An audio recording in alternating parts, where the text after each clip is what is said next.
kamu nggak bakal nyangka ternyata suara laut yang kita dengar itu bukan suara laut yang asli.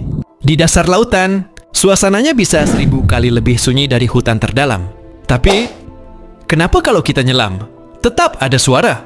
Ternyata, suara yang kita dengar di laut kebanyakan datang dari gema, pergerakan tubuh kita, dan alat selam.